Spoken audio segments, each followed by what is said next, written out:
저는 두 딸을 키우고 있는 50대 후반 여성입니다. 저희 딸들은 우애가 좋아 어릴 때부터 모든 것을 함께하며 자랐어요.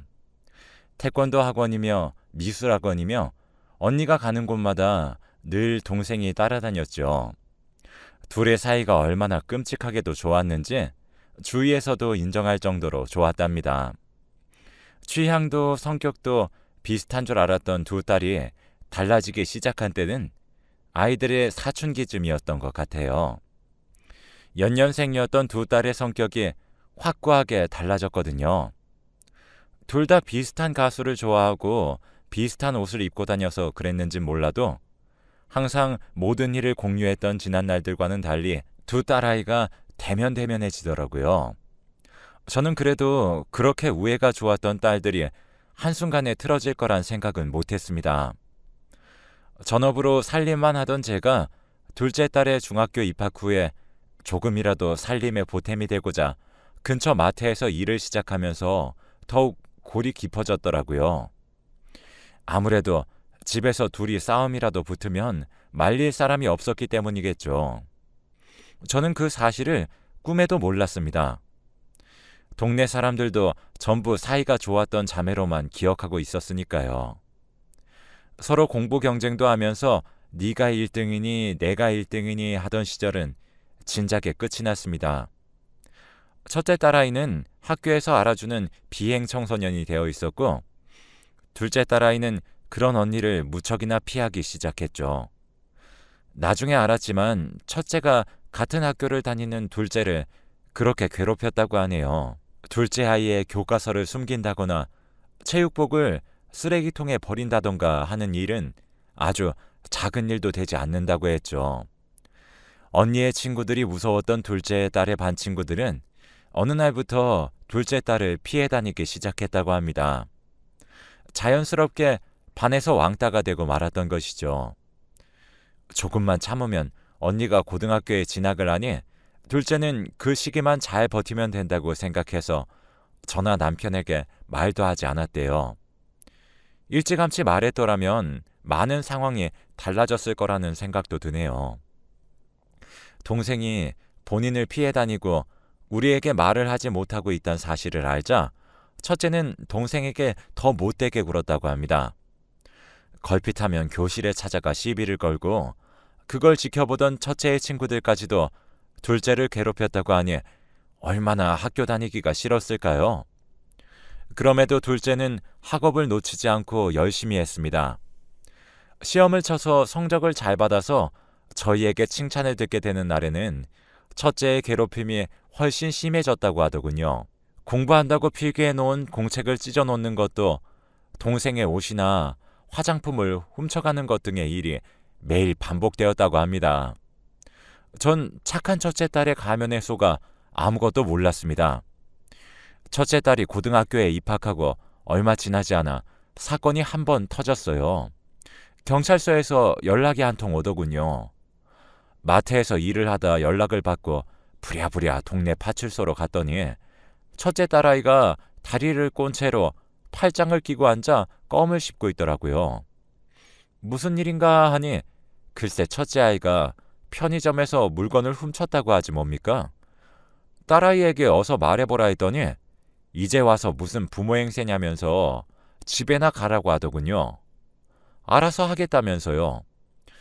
도대체 미성년자가 뭘 알아서 할 수 있기에 알아서 하겠다는 건지 정말 하늘이 무너져 내리는 심정이었습니다.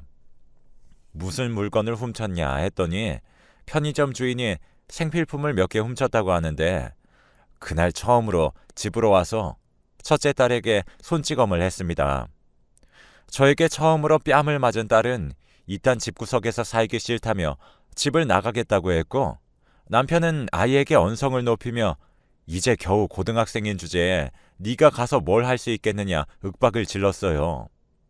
둘째 딸은 겁에 질려 방에 들어가 있었고요. 계속된 말싸움에 갑자기 첫째 딸은 굳이 방에 있는 동생을 억지로 잡아 끌고 나와서는 얘는 공부 잘해서 예뻐하고 나는 공부 못한다고 미워하는 거야? 하면서 제게 소리를 질렀어요. 똑같은 배에서 낳은 똑같은 자식인데 누군 예쁘고 누군 밉고 그런 게 어디 있겠습니까? 그러면서 저에겐 그깟 푼돈 몇 푼 벌겠다고 마트에서 일한답시고 자기가 외롭고 힘들 때 엄마가 뭐 하나 도움 준 것 있냐고 쏘아붙이더군요. 저는 억울했습니다.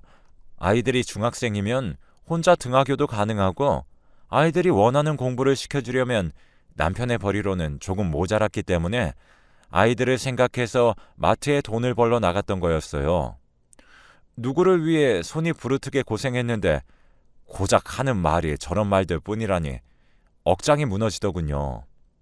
남편은 오늘 이후로 그런 말버릇과 그런 생각을 가지고 있는 딸은 필요 없다며 얼굴을 보지 않고 살자고 큰 소리를 쳤고, 저는 차마 이제 막 고등학생이 된 딸을 바깥으로 내몰 수 없어 이번은 넘어가겠지만 다음부터는 그러지 말라고 타일렀습니다.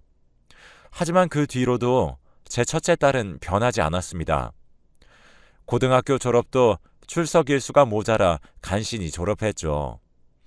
졸업하고 나니 정말 자긴 더 이상 이 집구석에서 살고 싶지 않다고 말하며 나가버리더군요. 어디로 가냐고 묻지도 못했습니다. 남편과 제가 퇴근하고 오니 둘째 딸만 거실에 혼자 앉아 엉엉 울고 있었거든요. 언니가 집을 나갔다면서 자기가 여태 열심히 모아뒀던 용돈들과 자기 옷이며 가방이며 화장품이며 돈이 될 만하거나 쓸만한 물건들은 전부 훔쳐갔다고 하면서요. 화가 나서 가슴을 퍽퍽 치고 있는 남편 몰래 둘째 딸은 저에게 통장이나 숨겨둔 쌈짓돈이 있으면 확인을 해보라고 하는 겁니다. 언니가 집을 나가기 직전에 엄마 방에 들어가서 한참을 뭔가 뒤지다가 나갔다고 하면서요. 저는 방으로 들어가 없어진 물건을 차근차근 살펴보았습니다. 그런데 없어진 물건이 꽤 많더라고요. 생활비로 쓰려고 현금으로 찾아두었던 50만 원과 결혼할 당시에 시어머니께 받았던 새 돈짜리 금가락지와 저희 친정어머니께서 돌아가시기 전에 저에게 주셨던 목걸이까지 사라졌습니다. 그 목걸이는 저희 친정어머니께서도 할머니께 물려받은 소중한 목걸이였는데 말이죠. 가운데 박힌 보석에 낡아 비싼 값을 하는 건 아니었지만 대대로 물려받은 의미 있고 소중한 물건들이었습니다. 저는 화가 나서 딸에게 전화를 했지만 역시나 딸은 제 전화를 차단했는지 받지 않더군요. 그래서 문자를 여러 통 남겨놨습니다. 다른 건 몰라도 목걸이는 돌려달라고요. 하지만 딸아이와는 연락이 되지 않았습니다. 속이 터져나갈 것처럼 화가 치밀었지만 겁을 먹은 둘째 딸 앞에서 차마 더 이상 화를 내지는 못하겠어서 둘째 딸에게 없어진 물건은 없다고 괜찮다고 안심을 시키고 방에 들여보냈습니다. 그 이후 남편을 방으로 불러서 모든 사실을 다 말했어요. 남편은 이제껏 쌓였던 것들이 제 물건들을 훔쳐간 것에 터졌는지 딸이지만 너무한 것 같다고 이왕 이렇게 된 거 자신은 첫째 딸을 정말 없는 셈 치고 살겠다고 하더군요. 그리고 그 다음날 바로 딸 명의의 핸드폰 요금부터 끊어버렸습니다. 핸드폰이 없으면 연락도 되지 않을 텐데 그걸 끊으면 어떡하냐 물었더니 핸드폰이 없으면 아무것도 할 수 없을 테니 집으로 돌아올 수밖에 없다고 말하던 남편이 그땐 그렇게도 든든해 보이더라고요. 하지만 그건 저희의 실수였습니다. 둘째 딸이 수능이 끝나고 대학에 입학을 할 때까지 1년이 다 되어가는 시간 동안 첫째 딸은 저희 눈앞에 나타나지 않았거든요. 1년이 지나니 더 이상 저희도 첫째를 찾기 위한 노력을 하지 않게 되더라고요. 남편은 저에게 이 정도 연락이 없으면 어디선가 잘 살고 있는 거라며 저에게 더 이상 애쓰지 말라고 했습니다. 저는 그 뒤로 첫째를 찾기 위한 노력은 그만두었어요. 또 다시 둘째에게 상처를 줄 수 없었던 것도 컸습니다. 공부 뒷바라지를 해줘도 모자랄 고3 시기에 첫째 딸 찾느랴 매일 밤 울면서 돌아다니고 했던 그때를 생각하면 아직까지도 우리 둘째에게 미안한 마음만 가득합니다. 둘째가 번듯한 대학에 입학하고 저희 둘째의 생활을 위해서 노력했습니다. 스스로 장학금을 받아서 학교에 다니겠다고 했지만 장학금을 받으려면 잠도 안 자고 공부를 했는데 그렇게 스트레스를 받느니 저희가 조금 더 열심히 일해서 스트레스 없이 하고 싶은 공부할 수 있게 해주는 게 부모의 도리라고 생각했거든요. 착해 빠진 둘째 녀석은 저희에게 고맙다며 울더군요. 그래도 공부를 놓치지 말고 할 수 있는 데까진 노력해서 하라고. 하지만 그게 네가 하고 싶어서가 아니라 단지 등록금의 부담감 때문이라면 그렇게까지 하지 않아도 된다고 둘째지만 첫째보다 속이 더 깊은 아이를 달래가며 그렇게 공부시켰습니다. 다행스럽게 공부가 취미에 맞았는지 어느 날 교환학생을 가겠다고 하더군요. 1년 정도 걸리는 프로그램인데 다니는 학교와 연계돼서 하는 거라고 자료까지 뽑아오면서 보내달라고 하는데 어찌 안 보낼 수 있겠나요? 다녀와라. 돈은 어떻게든 마련해주겠다 했습니다. 둘째가 신이 나서 며칠을 친구들에게 자랑을 했다고 하더군요. 그러다가 일이 터졌습니다. 둘째의 교환학생 신청 비용을 분명 서랍 안에 넣어뒀었는데 그 돈이 홀라당 사라진 겁니다. 그 비용은 남편이 회사 대출을 받아 마련한 돈이었어요. 1년 학비와 기숙사비, 몇 개월치의 생활비가 모여있던 큰 돈이었습니다. 둘째 아이에게 솔직하게 털어놔 보라고 몇 번 다그쳤지만 둘째는 전혀 모르는 일이라고 하더라고요. 자기 교환학생 가는 걸 얼마나 기대했었는지 아냐면서 오히려 속상해 울었습니다. 그러고 나니 생각나는 사람은 첫째 딸밖에 없더군요. 둘째에게 언니와 연락을 하느냐고 물었더니 언니랑 딱히 연락은 하지 않는다고 했습니다. 하지만 며칠 전 둘째가 친구들에게 교환학생을 간다고 자랑했을 때 너네 언니는 어떻게 살고 있는지 소식은 아냐고 물어본 친구가 있다고 했죠. 저와 남편은 그 친구가 저희 첫째와 연락을 하고 있다고 확신했습니다. 첫째에게 네 동생은 교환학생을 간다고 연락을 했을 거라고요. 그래서 첫째는 집에 들어와 행패를 부리려다 돈을 훔쳐간 게 아닐까라는 생각을 했어요. 제가 무식한 탓인지 항상 귀중품을 그 서랍에 두었거든요. 집에 딱히 올 사람이 없다고 생각해서 늘 버릇처럼 그곳에 두었을 뿐인데 그 큰 돈을 그냥 가져갈 생각을 하다니 그것도 하필 돈 찾은 지 얼마 안 돼서 집에 찾아와 돈만 가져가다니 기가 막힐 따름이었습니다. 결국 저희는 둘째 딸을 위해 추가로 사내 대출을 받았습니다. 저는 마트 파트타임 일을 추가로 더 늘렸죠. 오랜 시간 근속했기에 점주님께서도 저에게 정직원을 권유하셨고 월급이 훨씬 좋아지고 딸도 다 키워 손이 덜 가는 상황이었기에 승낙했습니다. 이렇게 갚아 나간다면 추가 대출을 받아도 크게 부담스럽지 않을 것 같았기에 둘째를 위해서 더 노력했죠. 남편은 이미 하나뿐인 딸이라고 생각하고 있더군요. 후회해서 돌아온다면 받아줄 의향이 있다고 했었지만 돈을 훔쳐간 이후에 남편의 입에서 첫째의 이름이 나오는 경우는 없었습니다. 그렇게 22살 나이에 둘째 아이를 유학 보냈어요. 막상 조잘거리던 딸이 사라지자 은근한 적막감이 집에 감돌더군요. 남편과 둘이 그날 술을 한잔 했습니다.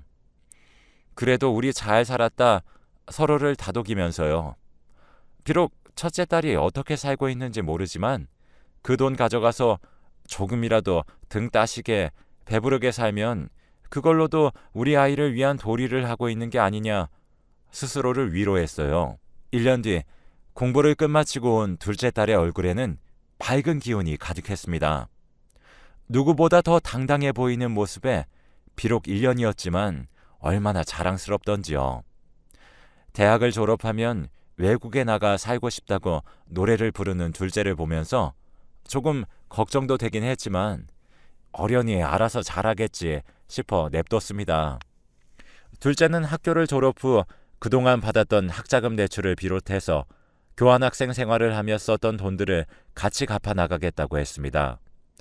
그렇게 취업 준비를 시작했고 똑똑했던 딸은 오랜 시간 걸리지 않고 취직도 뚝딱 해냈어요. 본인이 가고 싶어 했던 대기업은 아니었지만 딸아이의 말로는 미래가 보이는 기업이라고 했습니다. 월급도 섭섭지 않다고 하더군요. 사실 정확하게 얼마 버는지는 물어보지 않았습니다. 그렇게 회사 생활을 하던 딸이 어느 날부터 고민이 가득한 얼굴로 집에 돌아오기 시작했어요. 회사에 무슨 문제가 있나 싶었지만 어린 나이도 아니니 스스로 해결하게 냅두자는 남편의 말에 저는 좀 더 지켜봐야 할 필요가 있지만 일단은 냅둬보자고 동의했죠. 며칠을 그렇게 말수도 줄고 생각이 많아진 듯 하던 딸은 어느 날 퇴근 후 저희에게 말을 꺼냈습니다. 사실은 회사 근처 주유소에서 언니를 보았다고요. 남편과 저는 처음에 한 번에 알아듣지 못했습니다. 둘째 딸은 한숨을 푹 내쉬며 자초지종을 설명했죠. 회사 근처 식당에서 동기들과 밥을 먹고 후식을 사러 카페에 가는 길에 주유소에서 일하고 있는 언니를 발견했는데 살은 쏙 빠져서 뼈만 남았고 얼굴도 고생했는지 거무튀튀 하더라 하면서 처음엔 그렇게 나가더니 꼴 좋다 싶었지만 시간이 흐를수록 그래도 그렇게 애틋했던 언니인데 그리 살고 있는 것이 속상하더랍니다. 남편과 저는 믿을 수 없어 다음날 둘째 회사 근처 그 문제의 주유소에 차를 끌고 갔습니다. 둘째가 멀리서 봤지만 한눈에 봐도 언니의 얼굴이었다고 했는데 혹시나 몇 년째 못 본 사이 얼굴을 잊어 다른 사람과 착각했을 수도 있다고 생각했고 남편과 직접 보고 오는 것이 맞다고 생각해서 다녀왔었습니다.